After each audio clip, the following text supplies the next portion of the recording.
Well, that was an old-fashioned ass-kicking, just romping, stomping Josef Newgarden Iowa performance. He wasn't on pole, but it didn't take too long for him to get by pole sitter and teammate Will Power. Oh my goodness, 250 laps. You hear him cheering Josef right now, as everybody should.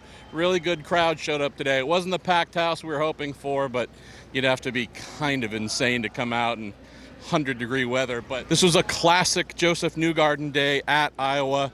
How many of those 250 laps did he lead? 208, no doubt as to who owned this event once it really and truly got rolling. Some big movement in the championship today as well. More than Newgarden winning, more than Team Penske having a great performance, with Will Power finishing third. Pato Ward, by the way, great run by him as well. Fought like heck.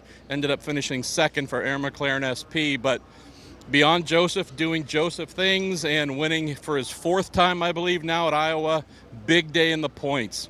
That's the news to take away. We're going to bed here Saturday night knowing we're going to be doing this again tomorrow, 300 laps. No real reason to think Josef won't be a threat to win there as well, but he jumped from P4 in the championship to P2. 15 points now, just 15 points. Came in today 44 points behind Marcus Ericsson, now just 15. Ericsson's the other news of the day, unfortunately going the opposite direction for him. Was really strong for about the first 200 laps. Was trying to go past a lapped car, chose to go high while running in third, got up into the marbles, nearly crashed, fell back to P9. Fell back a little bit more. This is a day where he would have truly wished that one decision been taken back. Fix that one.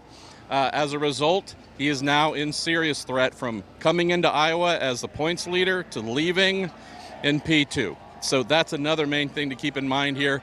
But back quickly to Ward, pushing and thriving towards the end of the race. And granted, he was good for the majority of the race, but this is a case where wasn't as good as the Penske cars, but I think this could be another important weekend for him in the good old championships. Expect him to come out of tomorrow's race, barring no issues, with another big haul.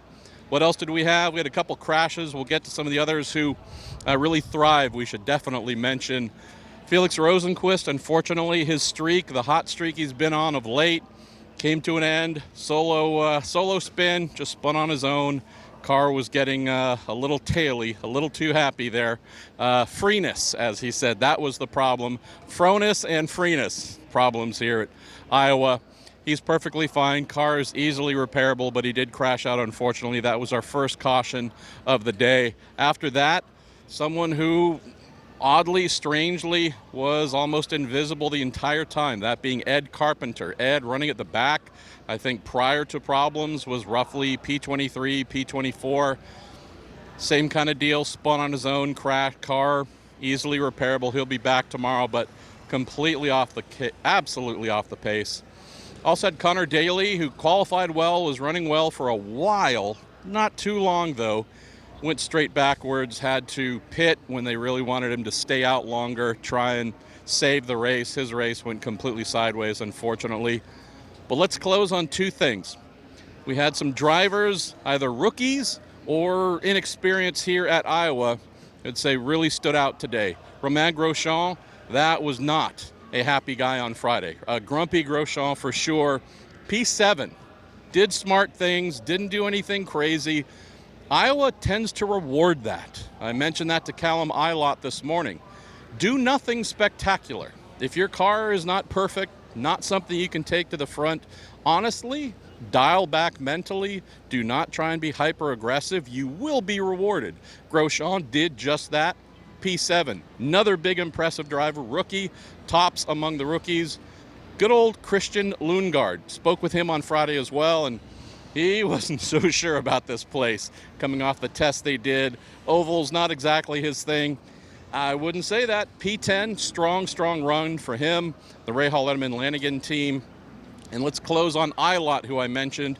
P12 for the smallest team in the series. He definitely did not like what he thought was going to be coming here in the race. In the conversation we had this morning, James Hinchcliffe also there. Hinch gave him some great advice, and here you go yet again. The rookies who we thought might be making the mistakes, bringing out the good old cautions or more, ruining other people's days. Great to see a couple of them really, truly just thrive, be smart, have something to build upon for tomorrow. So, wasn't the most thrilling of races. Race 1 won't go down as an all-time stunner, but we can say for sure, given the opportunity, Josef Newgarden straight to the front. 208 of 250 laps in the lead in that number 2 Chevy. We come back here tomorrow. Tell me who's going to knock Penske off of that podium. Could it be O'Ward? Alex Palou had a run, looked somewhat strong. Scott Dixon surged in the end, but anybody, if you're looking to place a bet overnight on race 2, the captain's team, that's the one we should put all your money.